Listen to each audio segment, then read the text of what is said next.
La notion dont je vais parler aujourd'hui est très utile lorsqu'on développe en programmation orientée objet. Il s'agit de l'objet et du type référence. Alors ce cours, si vous n'avez jamais entendu parler de la notion de référence, nécessite tout de même de connaître un minimum ce concept et j'ai justement fait une vidéo concernant la notion de référence.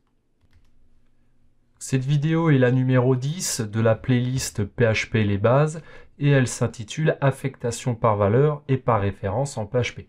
Donc vraiment, je vous conseille d'aller voir cette vidéo puisque dans cette vidéo, j'explique la notion de passage par valeur et par référence. De toute façon, ces deux notions sont extrêmement importantes pour tous les développeurs et pour tous les langages de programmation. Je vais partir d'une classe client à partir de laquelle j'instancie un objet client A.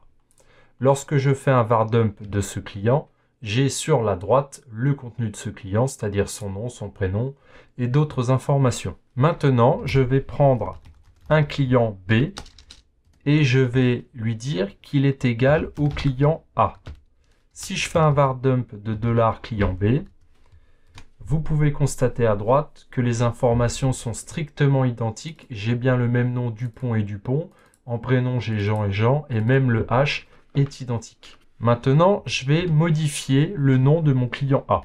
Donc, je prends mon client A, je prends le mutateur qui me permet de changer son nom et je vais l'appeler Martin.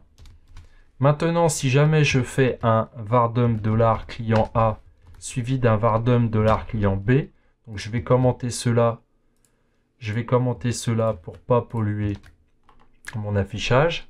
J'ai bien maintenant mon objet A et B qui portent Martin, alors que je n'ai modifié que le nom du client A. De la même façon, si je prends mon client B, cette fois-ci que je lui change le nom, je vais l'appeler Durand, et bien si je fais un var dump, on voit que maintenant les deux objets s'appellent, enfin en tout cas auront le nom de Durand. Alors en fait je dis deux objets, c'est faux. En fait, il ne faut pas parler d'objet, les variables ne contiennent pas un objet, elles contiennent un alias vers l'objet. En fait, notre client A, la variable, pointe vers un identifiant d'objet et client B va pointer également vers l'identifiant d'objet qui était associé à client A, que l'on appelle la référence.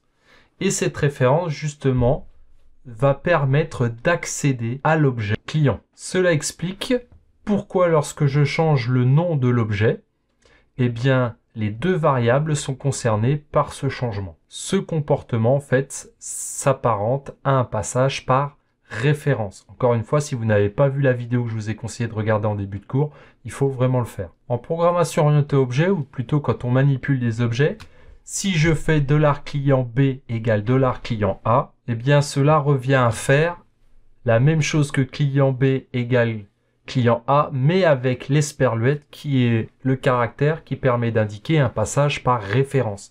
En fait, en PHP, les objets sont par défaut passés par référence. Pour certaines personnes qui seraient vraiment puristes, il faut savoir que ce que je viens de dire là, c'est un tout petit peu inexact au niveau du fonctionnement de PHP, mais cela est absolument sans conséquence pour nous.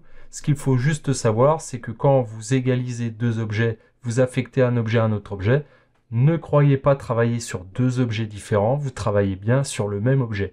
Si vous souhaitez travailler sur deux objets vraiment différents, mais copier un objet pour en créer un nouveau, il faudra vous orienter vers la fonction clone. Je ferai une vidéo sur le clonage d'objets un peu plus tard.